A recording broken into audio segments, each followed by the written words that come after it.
March 1941. RAF pilot Geoffrey Quill grips the stick of his Spitfire, diving at 400 mph toward a Messerschmitt. His finger curls on the trigger, then silence. The Merlin engine dies. He's a falling coffin. Below the English Channel waits. Above the German climbs, circles kills. This isn't battle, it's execution. Across Britain, 17 pilots have died this week the same way. The Air Ministry is desperate. But in a workshop at Farnborough, a 32-year-old woman named Beatrice Shilling is holding a brass ring, smaller than a wedding band, and she's about to change everything. The Royal Aircraft Establishment at Farnborough, Hampshire, smelled of burnt oil and desperation that winter morning in February 1941. Outside, frost covered the concrete aprons where Hurricanes and Spitfires sat grounded their Merlin engines, silent accusations of Britain's technological crisis. Inside Workshop 7. Beatrice. Tilly Shilling bent over a fuel carburetor, her hands black with grease, her mind racing through calculations that most of the men around her couldn't follow. She was 32 years old, 5 feet 4 inches tall, and she rode to work every morning on a Norton motorcycle she'd modified herself. The male engineers called her the girl from Derby behind her back, though never twice if she heard them the first time. She held a first-class degree in mechanical engineering from the University of Manchester, one of only 3 women in her graduating class of 1932. Now, she was one of exactly 2 female engineers at the RAE, and the only one allowed to touch aircraft engines. The other worked in fabric testing. The problem consuming Britain's air defense was brutally simple every time an RAF pilot pushed his control stick forward to dive on a German aircraft, his engine quit. Not sputtered, not hesitated. Died completely. The Rolls-Royce Merlin, the 12-cylinder masterpiece that powered Britain's finest fighters, had a fatal flaw that physics and gravity exploited with perfect killing efficiency. Squadron leader Ronald Gustav Kellett of 303 Polish Squadron had written in his combat report 3 days earlier, "Engaged enemy aircraft at 22,000 feet over Dover. Initiated attack dive. Engine failure at 18,000 feet. Regained control at 8,000 feet. Enemy escaped. Pilot Officer Urbanovich reports identical failure, requesting immediate technical investigation." The report sat on Shilling's workbench, coffee-stained and urgent. The mathematics of the failure were elegant in their cruelty. The Merlin used an SU carburetor with a float chamber, a simple mechanical device that had worked perfectly in automobiles for decades. Fuel entered the chamber, a brass float rose and closed a valve, maintaining constant fuel level. Gravity fed the fuel into the engine. Reliable, proven, deadly. When a Spitfire flew level at 15,000 feet, gravity pointed down. The carburetor worked perfectly. But when a pilot shoved the stick forward and the aircraft pitched nose down at 60 degrees gravity suddenly pointed toward the nose, the fuel in the float chamber surged forward, flooding the carburetor. Too much fuel, not enough air. The mixture went so rich it couldn't ignite. The engine drowned in its own fuel and stopped. Meanwhile, every Messerschmitt Bf-109 in the Luftwaffe used direct fuel injection, no carburetor, no float chamber, no problem. German pilots could dive climb roll inverted, and the fuel system tracked every maneuver perfectly. They'd been shooting down RAF fighters for 18 months by simply diving away. British pilots couldn't follow. If they tried, they died. Shilling had spent 11 weeks studying the problem. She'd run tests on 23 different carburetors, filled notebooks with pressure calculations, and argued with senior engineers who insisted the solution required a complete redesign. 6 months minimum, said Flight Lieutenant Roderick Banks, the head of the power plant division. We'll need to test new fuel pumps, modify the intake manifolds, possibly redesign the entire fuel system. This is complex engineering, Miss Shilling. She'd nodded politely and gone back to her workshop. Banks meant well, but he was wrong. They didn't have 6 months. They had weeks, maybe days before the spring offensive began, and the Luftwaffe tried to finish what it had started in the Battle of Britain. Every day's delay meant more pilots dying in dives they couldn't complete, more Spitfires crashing into the channel with engines full of fuel that wouldn't burn. The solution came to her on a Wednesday night in late February, not in the workshop but in her flat in Farnborough Town, where she sat at her kitchen table with a carburetor float chamber she'd brought home. She was eating cold toast and drinking tea that had gone lukewarm when she simply saw it. Not the complex redesign. Not the expensive modification. The simple answer. Restrict the flow. Not eliminate it, that would starve the engine. Just limit it to exactly what the engine could use, even under negative G-forces. A flow restrictor. An orifice plate. A washer with a precisely calculated hole. She worked through the night calculating fuel flow rates, engine consumption, at maximum power safety margins. The hole needed to be 0.04 inches in diameter, roughly 1 millimeter. Large enough to feed the engine at full combat power. Small enough that even if the pilot pushed the stick through the instrument panel and pulled -4 Gs, the carburetor couldn't flood. The fuel would queue up behind the restrictor, waiting its turn, arriving at exactly the rate the engine demanded. By dawn, she had the design complete. By noon, she'd machined the first prototype herself on the lathe in Workshop 7, a brass disc the size of a shilling coin, 3/16 of an inch thick, with a hole in the center you could barely see. It weighed less than an ounce. The brass cost 4p. The machining took 11 minutes. Flight Lieutenant Banks found her at 2 p.m., holding the brass disc up to the workshop light, checking the hole diameter with a micrometer. "What's that supposed to be?" he asked. "The solution," she said. "It restricts fuel flow to 1.8 gallons per minute. That's enough for full combat power, but not enough to flood the carburetor in a dive." Banks took the disc, turned it over in his fingers, and handed it back. "You want to fix the Merlin's fuel system with a washer?" "Yes."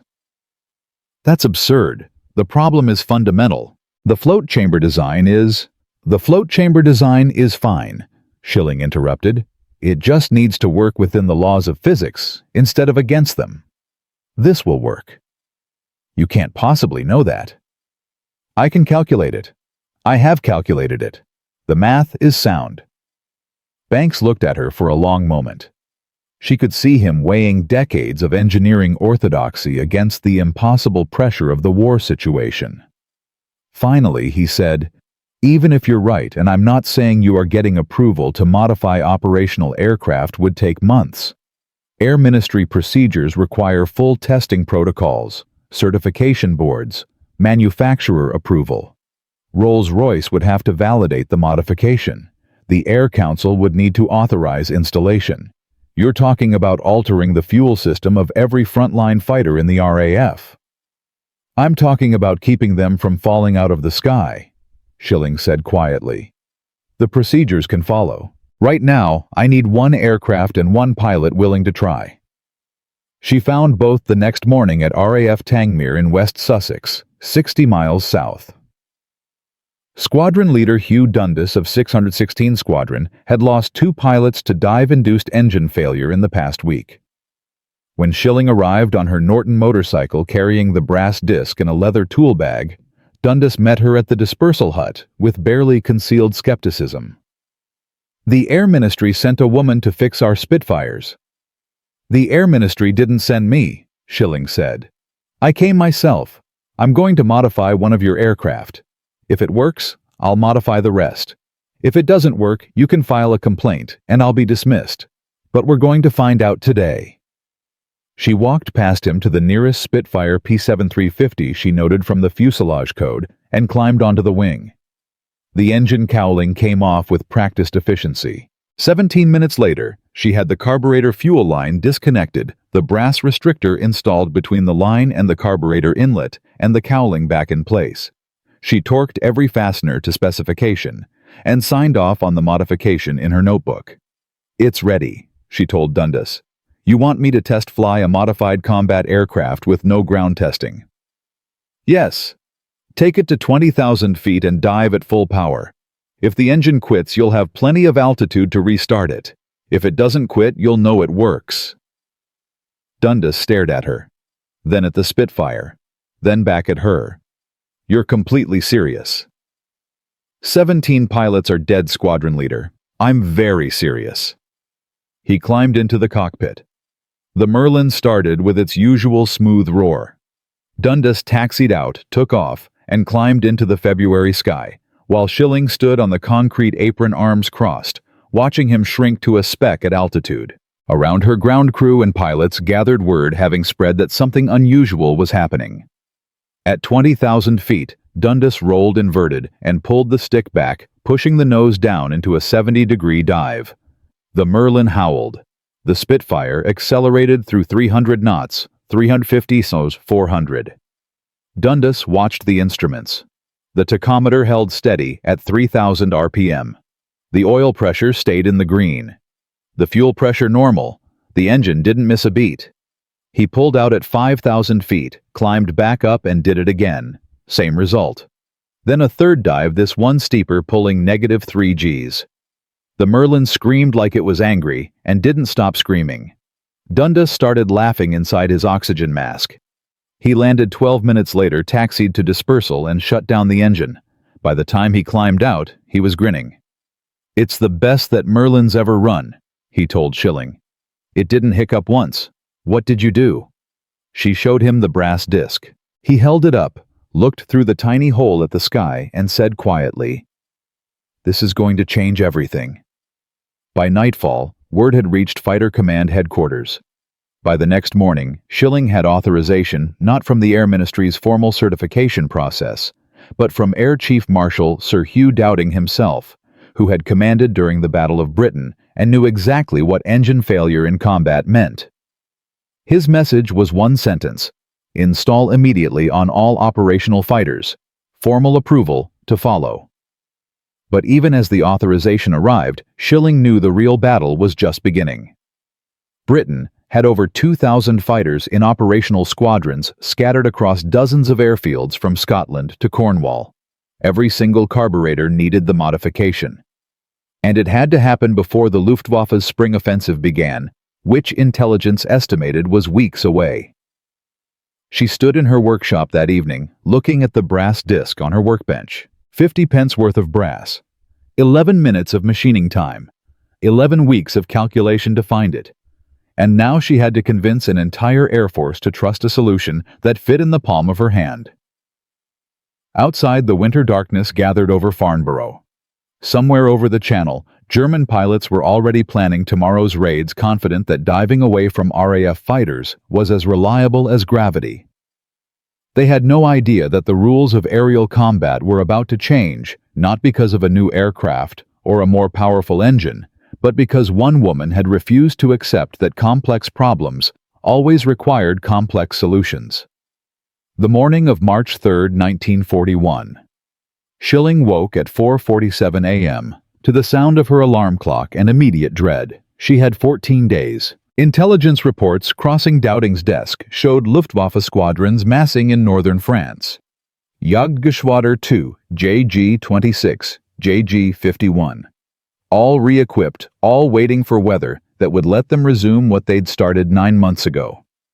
And every Hurricane and Spitfire that would face them still had carburetors that turned dives into death sentences. She dressed in the dark, pulled on her leather riding jacket, and walked out to where her Norton waited. The motorcycle's exhaust note shattered the pre-dawn silence of Farnborough as she kicked it to life. She'd modified the engine herself last year, higher compression, advanced timing, and now it pushed her down the empty A325 at 70 miles per hour toward a problem that mathematics said was solvable, but logistics said was impossible. 2,147 fighters needed modification. 43 squadrons across 37 airfields, and she had one prototype restrictor, one set of installation notes, and exactly 3 people she trusted to help her: Frederick Hooper, a tool and die maker from Birmingham who'd been making carburetors for 20 years. Thomas Pike, an RAF engineering officer who'd actually listened when she'd first proposed the solution. And herself. The Air Ministry's official response to Dowding's authorization had arrived yesterday. 6 pages of procedural requirements, quality control protocols, certification standards, timeline 6 to 8 weeks minimum for proper implementation.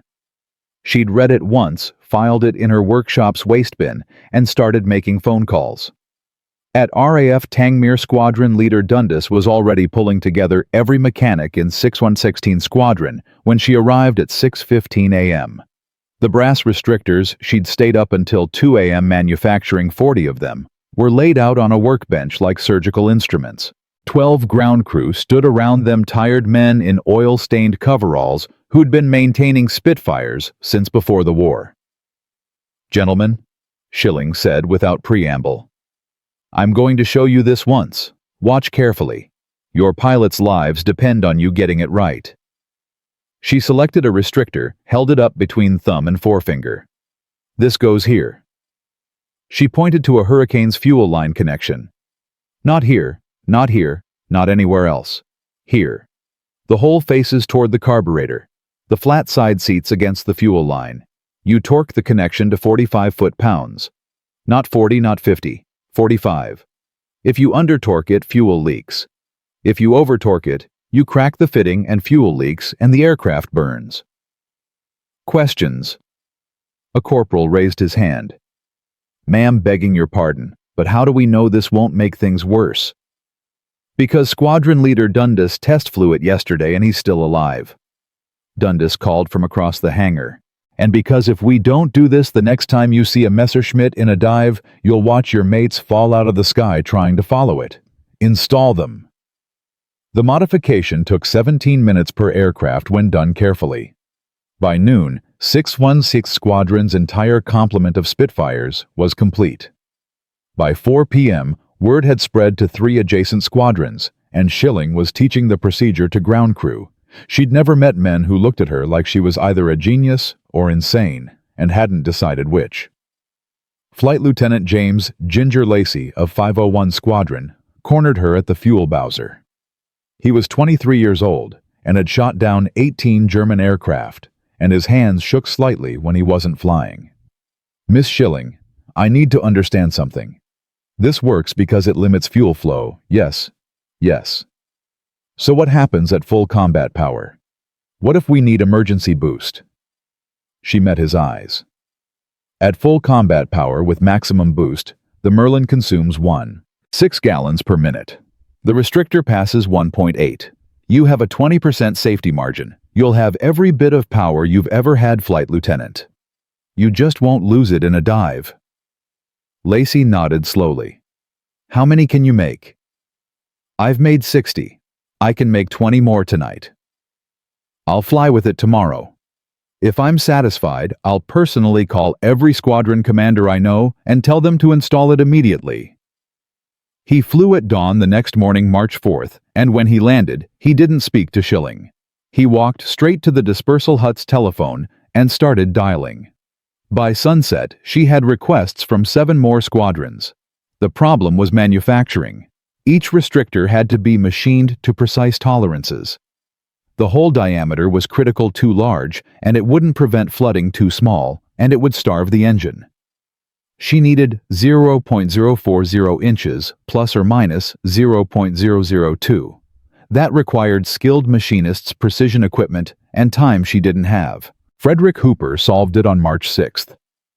He showed up at Farnborough on a train from Birmingham, carrying 2 duffel bags full of brass stock and a proposal. "I've got a shop with 6 lathes and 4 men who know how to use them. Give me the specifications and 48 hours. She gave him the drawings that night.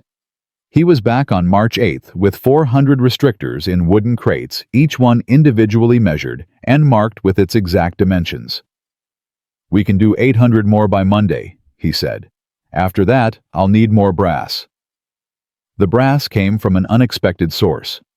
Wing Commander Douglas Bader, the legless pilot who'd become a legend by shooting down 22 Germans on artificial limbs, heard about the restrictor shortage and made a single phone call to a brass foundry in Sheffield that had been making artillery shell casings.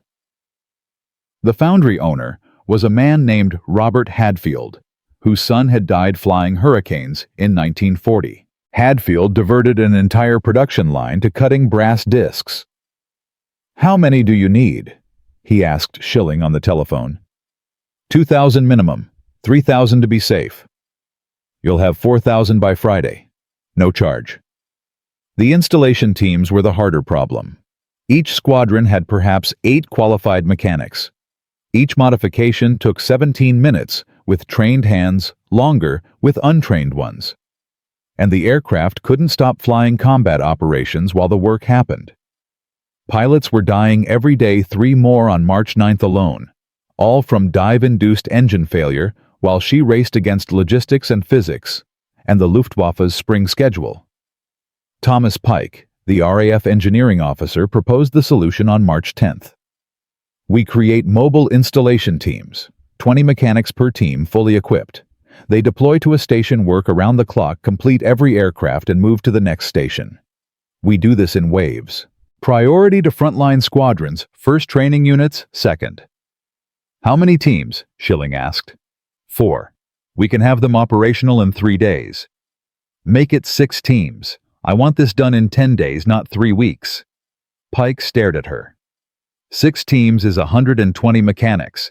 Do you have any idea how hard it is to find 120 qualified aircraft mechanics in the middle of a war?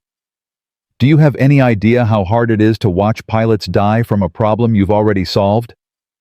She hadn't raised her voice, but Pike took a step back. "Find them. Conscript them. Steal them from bomber squadrons if you have to. But find them." He found them. Mostly older men, veterans of the last war, mechanics who'd been maintaining aircraft since biplanes had fabric wings. They assembled at Farnborough on March 13th, and Shilling spent 14 straight hours teaching them the installation procedure, checking their work, making sure every man understood that precision wasn't optional. One mechanic, Sergeant William Morrison, 51 years old, gray-haired and steady-handed, asked the question they were all thinking. "Miss, no disrespect intended, but we're modifying combat aircraft based on the design of one woman with no field testing, no certification board approval, and no backup plan if something goes wrong. What happens if we're all wrong? What happens if these restrictors fail in combat and engines quit anyway?" The hangar went quiet. 120 men watched her waiting. "Then pilots die," Shilling said. "Just like they're dying now. But if we do nothing, they die for certain. If we try this, they have a chance. I've done the mathematics, Sergeant Morrison. I've tested the prototype. I've watched pilots fly with it installed and come back alive from dives that would have killed them last week. I can't promise you perfection. But I can promise you this: the engineering is sound, the installation procedure is correct, and if you follow it exactly, you will save lives. That's not faith. That's physics." Morrison nodded slowly. "Then let's go save some lives." The teams deployed on March 14th. Team Alpha went to RAF Biggin Hill. Team Bravo to RAF Hornchurch. Team Charlie to RAF Northolt. Teams Delta Echo and Foxtrot spread across East Anglia, Duxford, Coltishall, Martlesham Heath. Shilling herself rode between stations on her Norton checking installations, troubleshooting problems, answering questions that came up at 2 a.m. when a mechanic wasn't sure about a torque specification or a fuel line routing. She slept 4 hours in 3 days. She ate whatever the station mess halls had available: cold toast, weak tea stew that tasted like cardboard. She watched mechanics work through the night by flashlight because German bombers meant no hangar lights after dark. She held a torch while a corporal installed a restrictor in a hurricane at RAF Kenley, and bombs fell 300 yards away, the hangar shaking both of them, ignoring it because the aircraft had to fly at dawn. On March 17th, a pilot named Geoffrey Wellham took off from Biggin Hill in a newly modified Spitfire, engaged a Messerschmitt Bf-109 at 18,000 feet, and dove after it at full power. The Messerschmitt pilot did what they always did, pushed forward into a steeper dive knowing the Spitfire couldn't follow. But this time, the Spitfire stayed with him. All the way down through 10,000 feet, 5,000 feet, 2,000 feet. Wellham's finger on the trigger, the Merlin screaming, and at 1,500 feet, He fired a 2-second burst that hit the Messerschmitt's port wing root. The German aircraft rolled right and went into the channel trailing smoke. Wellham landed, climbed out of his cockpit, and kissed the Spitfire's engine cowling. "I followed him all the way down," he told his squadron mates, his voice shaking. "The engine never missed. I stayed right on his tail and he couldn't shake me. He couldn't believe it. I could see him looking back like he'd seen a ghost." By March 20th, first 847 fighters had been modified. By March 23rd, the number reached 100. The spring offensive began on March 24th. Circus operations, the RAF called them, fighter sweeps over France designed to draw the Luftwaffe into battle. And for the first time since 1939, RAF pilots dove after Messerschmitts and their engines kept running. They dove and fired. They dove and killed. Luftwaffe combat reports from late March show the confusion. Enemy fighters now pursue through negative G maneuvers. Previous tactical advantage no longer exists. Request assessment of British technical capability. They'd been flying Bf-109s with fuel injection for 2 years, confident it gave them untouchable superiority in the vertical. Now Spitfires stayed with them through dives that should have been impossible, and German pilots were dying instead. The combat loss rate shifted within 2 weeks. Before the restrictors, RAF fighters were losing 1 aircraft for every 0.7 German aircraft destroyed. After the restrictors, the ratio reversed, 1.4 German losses for every British loss. Small numbers. But in a war where Britain was fighting alone and couldn't afford attrition, those numbers meant survival. Standing in her workshop at Farnborough on March 28, Shilling held the very last brass restrictor from Hadfield's Foundry number 4000 and turned it over in her oil-stained fingers. It still weighed less than an ounce. It still cost less than a shilling to make. And it had just changed which side owned the sky over Britain. But the restrictors didn't win the war in a single day. They changed what was possible, and then pilots had to learn what to do with that possibility. On April 2, 1941, Squadron leader Alan Deere of 54 Squadron sat in the dispersal hut at RAF Hornchurch, staring at a combat report he'd just written and couldn't quite believe. He'd shot down 2 Messerschmitt Bf-109s in one sortie. Both kills had come in dives. Both times, his Spitfire had stayed with the German through maneuvers that 3 weeks ago would have killed his engine and left him a sitting target. "It's not just that the engine works now," he told his wingman pilot officer Johnny Allen while they waited for the next scramble.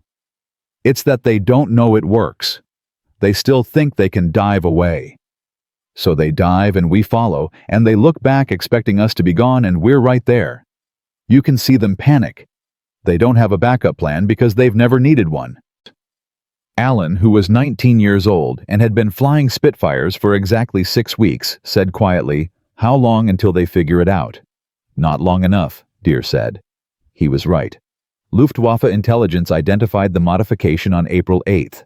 A Spitfire from 92 Squadron Force landed near Calais after taking flak damage over the French coast, and German engineers had it stripped and analyzed within hours. Their report noted, "Unidentified restrictor device in fuel system, purpose unclear, recommend immediate technical assessment." By April 12th, they understood. By April 15th, the tactical directive had changed. British fighters now demonstrate sustained negative G capability. Diving disengagement no longer tactically viable. Engage only with altitude or numerical advantage. The advantage had lasted 19 days. But 19 days at the turning point of a war was enough to break the Luftwaffe's confidence that the sky belonged to them. What the Germans couldn't understand, what their engineers wrote, long technical reports trying to explain, was how Britain had solved the problem so fast. Their intelligence estimated the modification would have required 6 months minimum for design testing certification and fleet-wide installation. The idea that one woman had designed it in 11 weeks, tested it in one flight, and installed it in 2 of the 100 aircraft in 23 days was beyond their institutional comprehension. They kept looking for the massive engineering program, the secret research facility, the expensive technical solution. They never found it because it didn't exist. There was just Shilling her Norton motorcycle and a brass disc that fit in your pocket. But solving one problem had revealed another. The restrictor prevented engine failure in negative G maneuvers, but it didn't give the Merlin true negative G fuel delivery. Pilots could now dive without the engine quitting. But if they tried to fly inverted for more than a few seconds, fuel delivery still became erratic. The Germans with their fuel injection could roll inverted and stay there indefinitely. RAF pilots had to roll upright every 10 to 15 seconds or risk fuel starvation. Shilling knew this. She'd known it from the beginning. The restrictor was a stopgap, not a permanent solution. What the Merlin really needed was fuel injection, but developing and certifying a new fuel system for an operational combat engine would take 18 months to 2 years. The restrictor bought that time. It kept pilots alive while Rolls-Royce engineers worked on the real fix. She didn't talk about this publicly. When Air Ministry officials asked if the modification was sufficient, she said yes, because it was sufficient to prevent the crisis they'd been facing. When pilots asked if there would be further improvements, she said yes, because there would be. And when Frederick Hooper asked her privately over tea in the Farnborough workshop on April 20th, whether she was satisfied with the solution, she said, "I'm satisfied that men stop dying. That's all I was trying to accomplish." Hooper, who'd been machining precision parts since 1919, nodded slowly. "You know they're calling it Miss Shilling's Orifice in the squadrons." She'd heard. The nickname had started at Tangmere and spread like wildfire through fighter command.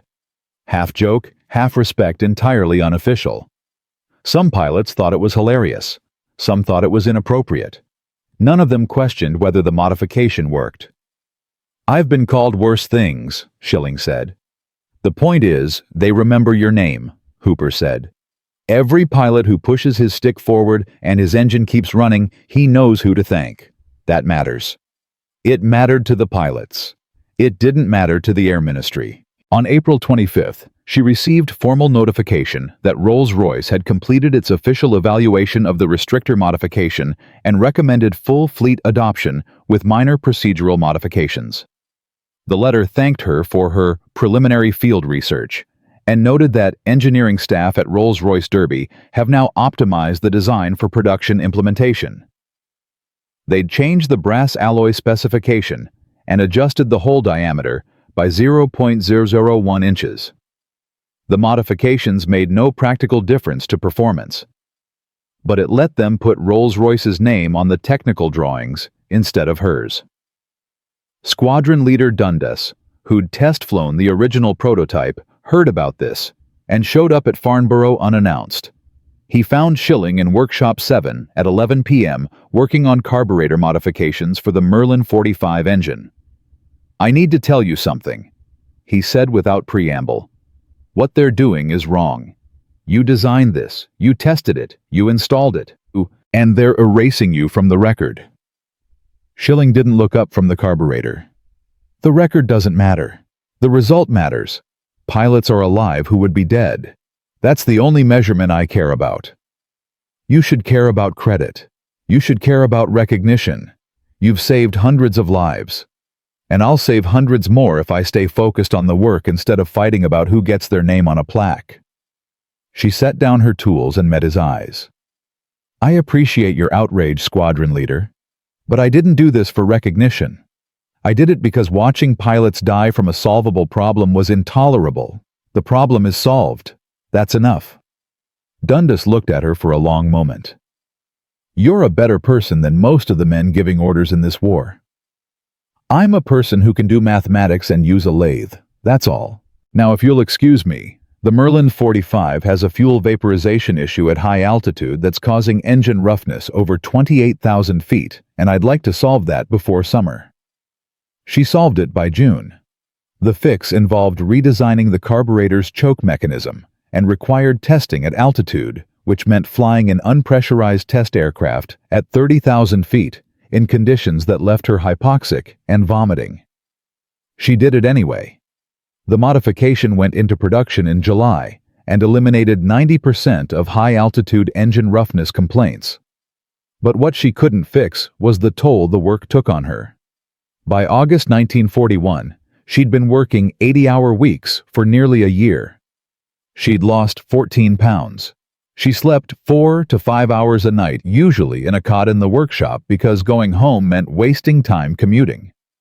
Her hands shook when she wasn't working. The other engineers noticed, but didn't say anything because everyone was exhausted. Everyone was working impossible hours, and complaining about it felt like complaining about the war itself. Wing Commander Robert Stanford Tuck found her asleep at her workbench on August 19th, her head resting on a technical manual engine oil in her hair. He was 31 years old, had shot down 29 German aircraft, and had just been given command of the Duxford Wing. He knew exhaustion when he saw it. "Miss Shilling," he said gently. She jerked awake, disoriented. "When did you last sleep in a real bed?" "Tuesday," she said automatically, then paused. "What day is today?" "Thursday." She rubbed her face. "Then Tuesday. You need to stop." "I can't stop. The Merlin 60 is experiencing coolant system failures above 25,000 feet. 2 pilots have lost engines to overheating this week. I'm close to understanding why. Another day or two." "Another day or two and you'll collapse," Tuck interrupted. "I'm not asking. I'm ordering. Go home. Sleep. Eat something that isn't from a mess hall. Come back Monday." "You can't order me. I'm a civilian." "Then I'm strongly recommending, and if you ignore me, I'll call your supervisor and have him order you." Tuck's voice softened.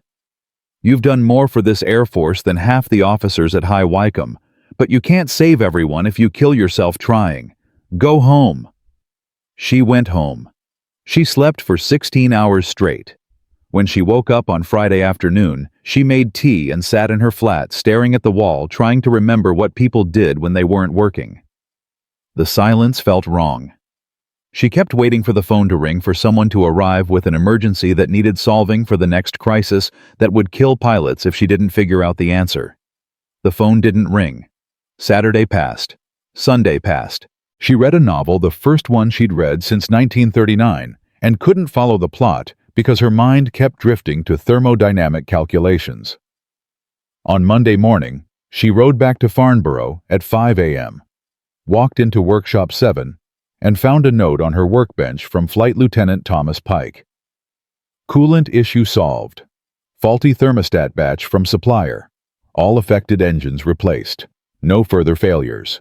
P.S. You were right about the pressure differential. Thank you for teaching me to look past the obvious answer." She sat down at her workbench and cried for the first time in a year. Not from grief, not from exhaustion, though both were part of it. She cried because someone had solved a problem without her, because the work was continuing, because she wasn't as indispensable as she'd feared. And that meant she could keep doing this without burning herself to ash. By September, the restrictor modification was so universal that new pilots joining operational squadrons didn't remember a time when engines quit in dives. It had become normal, expected, unremarkable. The tactical manuals were rewritten to reflect the new reality. Combat after-action reports no longer mentioned engine failures during negative G maneuvers because they'd simply stopped happening. On September 27th, Pilot Officer William Walker of 61 Ski Squadron shot down a Messerschmitt Bf-109 over Dover in a fight that started at 22,000 feet and ended at 800 feet, both aircraft in screaming vertical dives. Walker stayed with the German all the way down, firing in 3-second bursts until the Messerschmitt pulled too hard, trying to evade and shed its port wing. Walker pulled out at 600 feet, climbed back up, and didn't mention the dive in his combat report because it wasn't unusual anymore. It was just how you fought. That night in his logbook he wrote, "Engine performed flawlessly throughout engagement. Grateful to whichever engineer made these aircraft work properly. We don't say it enough, but we notice." Thousands of pilots noticed. Most never learned Shilling's name. They just knew that sometime in early 1941, their aircraft had stopped trying to kill them in dives, and someone somewhere had made that happen. That anonymous gratitude spread through Fighter Command like a quiet prayer, unspoken, but deeply felt, a recognition that someone had cared enough about their survival to solve a problem no one else had been able to fix. And in Workshop 7 at Farnborough, Beatrice Shilling was already working on the next problem, because there was always a next problem, and solving them was how you won wars. Not dramatically, not gloriously, but one brass restrictor at a time. The war didn't end for Shilling in 1941 when the restrictors proved themselves. It kept grinding forward, demanding more solutions, presenting new problems that killed pilots in new ways. By October, she was working on cold weather fuel system failures in aircraft deployed to northern Scotland and Iceland. By November, it was high-altitude oxygen system malfunctions. By December, the Japanese had attacked Pearl Harbor, and suddenly, the war was everywhere, pulling resources and attention in directions nobody had planned for. She turned 33 on March 15, 1942, and marked the occasion by solving a carburetor icing problem that had killed 4 pilots in 2 weeks flying convoy protection over the North Atlantic. The fix required redesigning the air intake heating system. She had it operational by March 20th. Nobody remembered it was her birthday. She didn't remind them. What she did remember, what she couldn't forget, was a letter that arrived at Farnborough on April 3, 1942. No return address. Postmarked from Edinburgh. Inside, a single page in careful handwriting, Miss Shilling. My name is Margaret Lawson. You don't know me, but you saved my husband's life on March 24, 1941.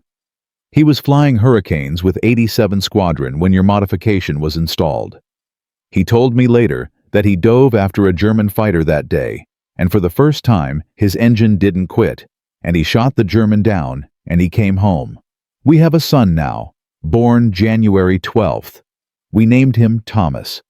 I wanted you to know that Thomas exists because of what you did. Thank you. I don't have better words than that. Just thank you. Shilling kept the letter in her workshop drawer. She never answered it because she didn't know what to say. You're welcome felt inadequate. I was just doing my job felt dismissive. So she kept it. And sometimes late at night, when the work felt endless and pointless, she'd take it out and read it again and remember that somewhere in Scotland there was a child named Thomas who existed because she'd been good at mathematics.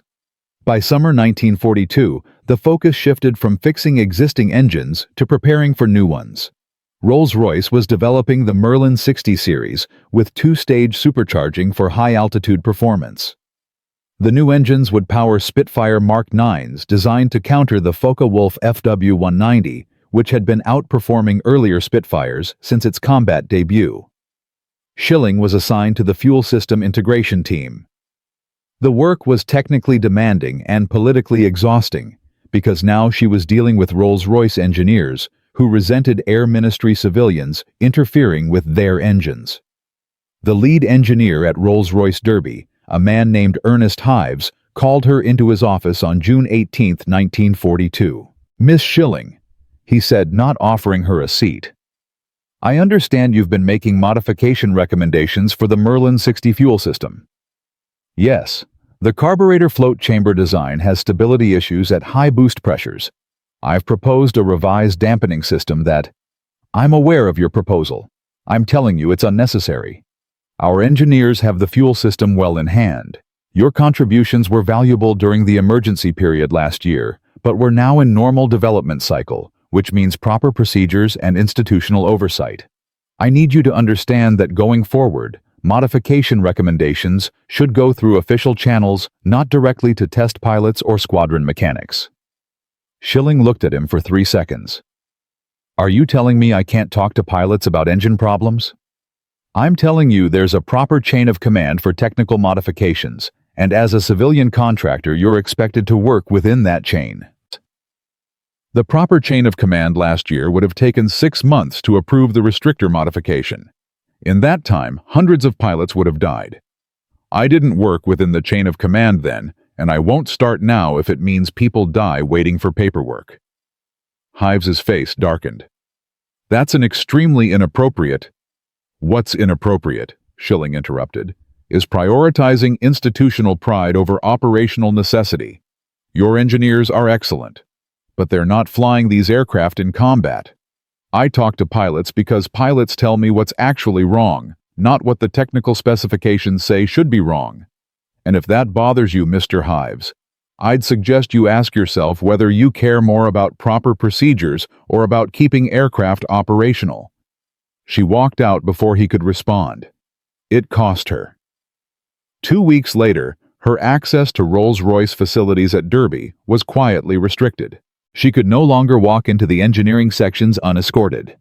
Her modification proposals went into a formal review queue that took 4 to 6 weeks. The institution had decided she was too independent, too willing to bypass authority, too much of a threat to the established order. Squadron leader Dundas heard about it and called her from Tangmere. "They're idiots," he said flatly. "Every pilot in fighter command knows you're the reason we can dive on Germans without falling out of the sky.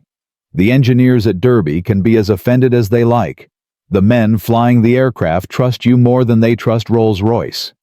Trust doesn't matter if I can't access the technical data I need to solve problems," Shilling said. "Hives has effectively blocked me from working on the new engines." "Then work on the old ones. There are still thousands of Merlin 20s and 45s in operational service. Keep them running. And when the Merlin 60 has problems, which it will, the pilots will scream loud enough that Hives will have to let you back in." He was right. The Merlin 60 entered service in July 1942 with persistent fuel vaporization issues at extreme altitude. Pilots reported engine roughness above 30,000 feet that degraded performance precisely when they needed maximum power to engage Bf-109s. Rolls-Royce engineers spent 8 weeks investigating and proposed a carburetor redesign that would take 4 months to implement. By September, squadron commanders were refusing to accept new Spitfire 9s until the problem was fixed. Air Chief Marshal Trafford Lee Mallory, commanding 11 Group, called Farnborough on September 24th and asked specifically for Shilling. "I need this fixed now," he said. "Not in 4 months. I have pilots dying because their engines won't deliver rated power when they need it most. Can you solve this?" She was at RAF Biggin Hill by 10 a.m. the next morning with a test aircraft and instrumentation. By 4 p.m., she'd identified the problem: fuel vaporization in the carburetor throat under low atmospheric pressure caused by inadequate heat transfer in the intake manifold.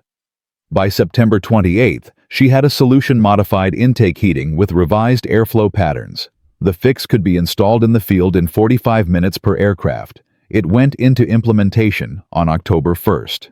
Ernest Hives never apologized, but her access to Derby was quietly restored, and the next time she visited engineers, asked her technical questions instead of questioning her authority.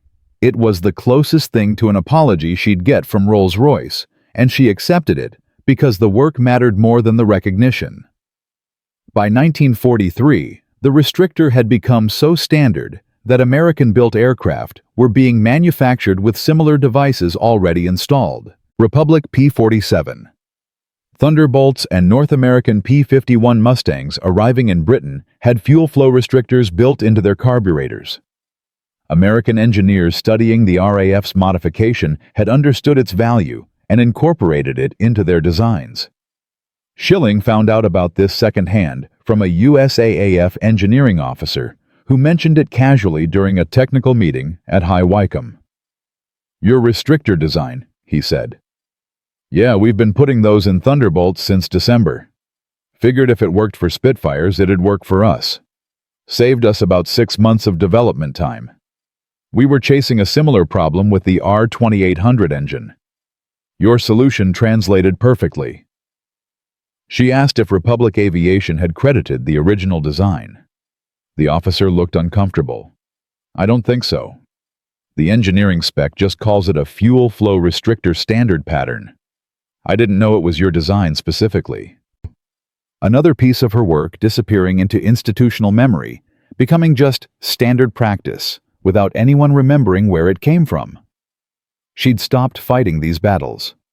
The work was what mattered. Pilots were alive. That was enough. But sometimes late at night in her workshop, she wondered what it would be like to be a man doing this work. Whether Ernest Hives would have tried to block access. Whether Rolls-Royce would have erased her name from the technical drawings. Whether the Air Ministry would have given her a title that matched her responsibilities instead of calling her a scientific assistant, while she solved problems their senior engineers couldn't crack. She mentioned this exactly once to Frederick Hooper over tea at the Farnborough canteen in January 1944. "Do you think it would be different if I were a man?" she asked. Hooper, who'd been machining precision parts for 45 years and had 3 daughters, didn't hesitate. "Yes. They'd have promoted you to chief engineer by now, given you a staff of 20, and probably recommended you for a knighthood. Instead, they tolerate you because they need you, and resent you because you're better at this than they are. It's rubbish, Miss Shilling. It's always been rubbish. But changing it would require them admitting they're wrong, and institutions never admit that until forced. So what do I do? What you've been doing. Solve problems, save lives. Let the institution catch up when it's ready. Or don't. Your legacy isn't going to be what they put in official reports. It's going to be every pilot who walked away from a landing that should have killed him because his engine worked when it needed to." The war in Europe ended on May 8, 1945. Shilling heard the news in her workshop where she was working on fuel system improvements for the new Rolls-Royce Griffin engine. Someone turned on a radio. Churchill's voice came through announcing victory. Outside, people were cheering. Inside Workshop 7, she sat at her workbench with a carburetor disassembled in front of her and felt nothing but exhaustion. She'd been working on aircraft engines for 6 years. 6 years of 80-hour weeks of problems that killed people if she didn't solve them fast enough, of fighting institutional resistance and gender prejudice and her own exhaustion. And now it was over, except it wasn't really over, because there was still work to do, engines to improve, problems to solve. Flight Lieutenant Thomas Pike found her there at 6 p.m. "Miss Shilling," he said gently, "the war's over. You can stop now." "There's still the Pacific," she said automatically. "Japan hasn't surrendered, and these Griffin engines still have reliability issues at—" "Stop," Pike said. He pulled up a stool and sat across from her. "The war in Europe is over. Take tonight. Take tomorrow. Take a week. The engines will still be here when you get back. But right now, for once in your life, stop working and acknowledge what you've done. You've saved thousands of lives. Thousands. And you deserve to feel that, even if it's just for one night." She looked at him, this man who'd supported her work when others had dismissed it, who'd helped organize the installation teams, who'd fought Air Ministry bureaucracy to get her the resources she needed. "I don't know how to feel it," she said quietly. "I just know how to keep working." "Then learn," Pike said. "Because the pilots you saved, they're going home tonight. They're finding their families, kissing their children, starting lives they wouldn't have had without you. They don't know your name, most of them, but they're alive. And that matters more than any official recognition ever could." She went home that night and slept for 12 hours. When she woke, the war was still over. The engines still needed work. But for the first time in 6 years, she let herself believe that maybe, just maybe, she'd done enough. But enough wasn't what the world decided. On June 1, 1946, a formal letter arrived at Shilling's flat in Farnborough. Heavy paper, official seal. His Majesty King George VI was pleased to award her the Order of the British Empire for services to aviation during the war. The ceremony would be held at Buckingham Palace on July 15th. Attendance was mandatory. Formal dress required. She read the letter twice, set it on her kitchen table, and stared at it like it was written in a language she didn't understand. An OBE, for doing her job, for solving problems that needed solving. It felt absurd, this ceremony and medal for work she'd done, because not doing it would have meant watching people die. Frederick Hooper came to visit 2 days later, and found her at her workbench, still working on Griffin engine modifications, even though the war was over and nobody was demanding immediate solutions anymore. "You got the letter?" he said. It wasn't a question. "Yes." "Are you going?" "I don't know. It feels wrong. Theatrical. There are mechanics who installed those restrictors in the middle of air raids who won't get medals. There are test pilots who risk their lives validating every modification who won't stand in front of the king. Why should I?" Hooper sat down on the stool across from her, the same one Thomas Pike had sat on a year ago. "Because someone needs to represent what actually happened.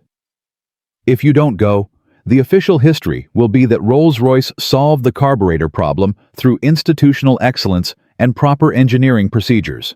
But if you go, if you accept that medal, then somewhere in the official record, it'll say that Beatrice Shilling was recognized for her contribution. And maybe 50 years from now, someone will ask who she was and why she mattered. That's not theatrical. That's historical accuracy." She went to the ceremony. She wore a dress she'd borrowed from her sister because she didn't own anything formal enough. She stood in line with 200 other recipients and tried not to think about how uncomfortable the shoes were.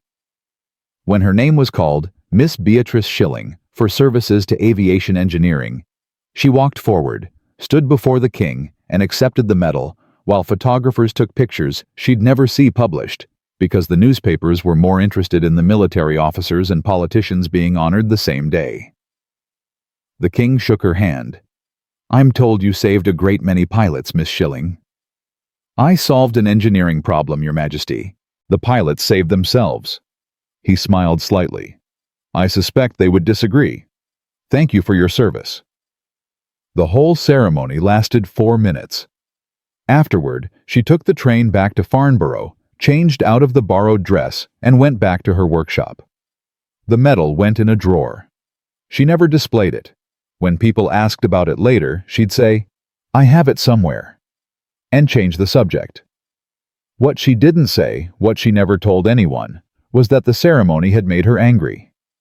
Not at the king, who was a decent man doing his ceremonial duty, but at the absence of recognition for everyone else. The mechanics who'd worked through the night installing restrictors. The test pilots who'd risked their lives. Frederick Hooper, who'd manufactured 4,000 brass discs without payment. Thomas Pike, who'd organized the installation teams. Margaret Lawson's husband, whoever he was, who'd flown into combat trusting that the modification would work. None of them got medals. None of them stood in Buckingham Palace. They just went back to their lives anonymous and forgotten, while she got a ceremony and a medal for work they'd made possible. She stayed at Farnborough for 33 more years. The Royal Aircraft Establishment after the war became the center of British aviation research, developing engines and airframes for the jet age.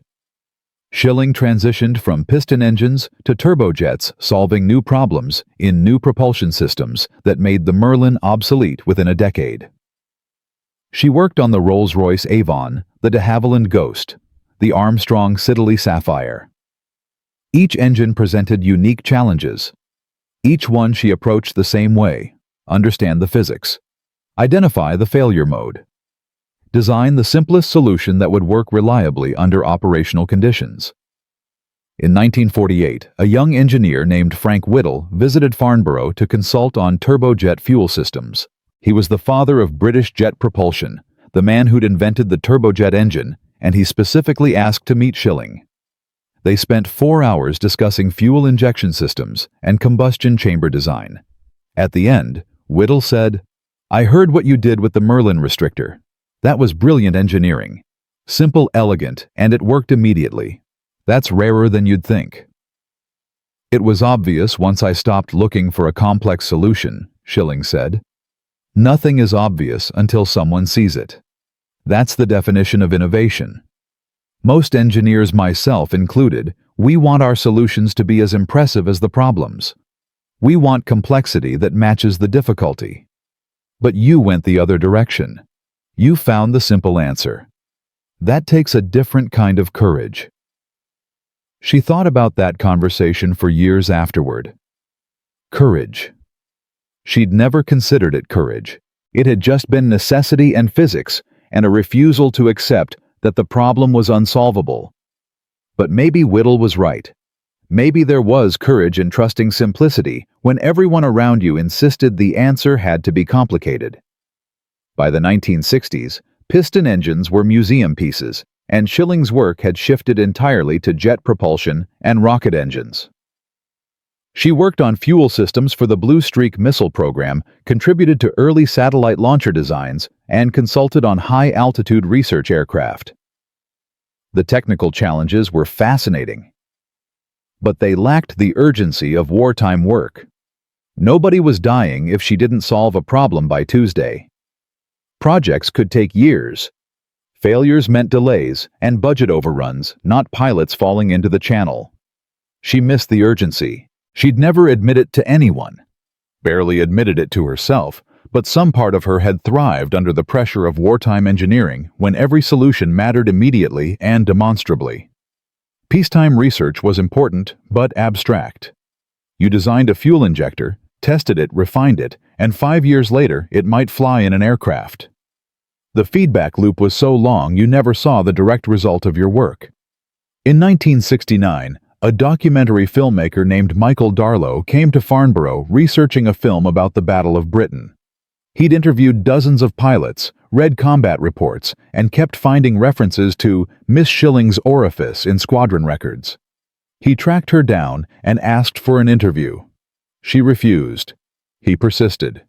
She refused again. Finally, he said, "If you don't tell this story, it won't be told. The pilots I've interviewed remember the restrictor, but most don't know who designed it. In 20 years, everyone who was there will be gone. This is your chance to make sure the history is accurate." She agreed to a single interview. They filmed for 2 hours in her workshop at Farnborough, surrounded by turbine blades and fuel pumps and technical drawings. Darlow asked about the carburetor problem, the solution, the installation process. She answered factually, precisely, without emotion. Then he asked, "How did it feel knowing you'd saved so many lives?" She was silent for nearly 20 seconds. The camera kept rolling. Finally, she said, "It didn't feel like saving lives. It felt like stopping deaths. Those are different things. Saving someone is active, heroic. Stopping deaths is just preventing unnecessary loss. I looked at a problem that was killing pilots, and I found a way to stop it. That's not heroism. That's just refusing to accept preventable tragedy. But you succeeded where others had failed. I succeeded because I was lucky enough to see the simple answer, and because I had help from people who never got recognition. Frederick Hooper machined the parts. Thomas Pike organized the installation. Squadron commanders trusted the modification without bureaucratic approval. Test pilots validated it. Mechanics installed it. I designed one piece of brass. Everything else was other people choosing to act on it. The story everyone wants is one woman saving the RAF. The truth is, one woman had an idea, and hundreds of people made it real. That's how these things actually work. The interview was never used. Darlow's documentary focused on pilots and aerial combat, and Shilling's story didn't fit the narrative arc he wanted. The footage sat in BBC archives for 40 years until a researcher found it in 2009 and included it in a documentary about women in wartime engineering. Shilling retired from the Royal Aircraft Establishment in 1979 at age 70. She'd worked there for 42 years. Her retirement party was attended by 60 people, most of them engineers who'd worked with her over the decades. Several gave speeches. Ernest Hives had died in 1965, but his successor at Rolls-Royce sent a formal letter thanking her for her contributions to aviation engineering. The letter was polite, impersonal, and never mentioned the restrictor or the fact that they'd tried to erase her name from the technical drawings. She gave no speech herself. When pressed, she said simply, "I've enjoyed the work. That's all anyone can ask for in a career." Then she left early because the speeches were making her uncomfortable, and she'd never liked being the center of attention. The years after retirement were quiet. She continued consulting work, occasionally stayed current with aviation engineering journals, and rode her Norton motorcycle until she was 81, and her doctor convinced her it was dangerously irresponsible. She replaced it with the small car she hated driving because it felt too safe, too isolated from the road. In 1988, the RAF Museum at Hendon opened a new exhibit on the Battle of Britain. They included a display case with one of the original brass restrictors from 1941 mounted next to a Spitfire Mark I. The placard read, "Fuel Flow Restrictor, designed by Miss Beatrice Shilling, OBE, 1941." This simple modification prevented engine failure during negative G maneuvers and saved an estimated 100 pilots' lives during 1941 to 1945. A journalist called her for comment. She said, "I'm pleased they've included it. The device was historically significant." She didn't attend the opening ceremony. Beatrice Shilling died on November 18, 1990, at age 81. The obituaries in the Times and the Daily Telegraph were respectful, but brief. Engineer who solved critical aircraft problem during World War II. Designer of life-saving fuel system modification. They got the facts mostly right, but missed the essence that she'd been someone who simply refused to accept that problems couldn't be solved, who trusted mathematics over institutional wisdom, and who'd cared more about results than recognition. Her funeral was attended by 73 people. Among them were 2 former RAF pilots, both in their 70s, who'd never met her but came because they'd flown Spitfires in 1941 and wanted to pay respects to the woman who'd kept their engines running. They stood in the rain outside the church afterward comparing notes, and one said to the other, "I wonder if she knew, really knew, what she did for us." "I think she knew she'd solved a problem," the other replied. "I don't think she ever really understood she'd saved our lives. She was too focused on the engineering to see the human result." Today, the original brass restrictor from Squadron Leader Dundas's Spitfire P70350 sits in the Imperial War Museum in London. The museum's website describes it as one of the most significant pieces of engineering from World War II, a 50-cent solution that changed the course of the Battle of Britain and saved thousands of lives. Engineering students visit it on school trips. Historians photograph it. And occasionally, very occasionally, an elderly veteran will stand in front of the display case for a long time, remembering a dive they survived because their engine didn't quit, never knowing the woman's name, but understanding perfectly what she'd given them. One woman, one piece of brass, 2,000 lives that became families, careers, futures that wouldn't have existed without someone refusing to accept that the problem was too hard to solve. If you believe her name deserves to be remembered, truly remembered not as a footnote in technical manuals, but as the engineer who changed what was possible, share this story. And write her name in the comments below. Beatrice Shilling. Say it out loud, because the best way to honor someone who never sought recognition is to make damn sure they receive it anyway.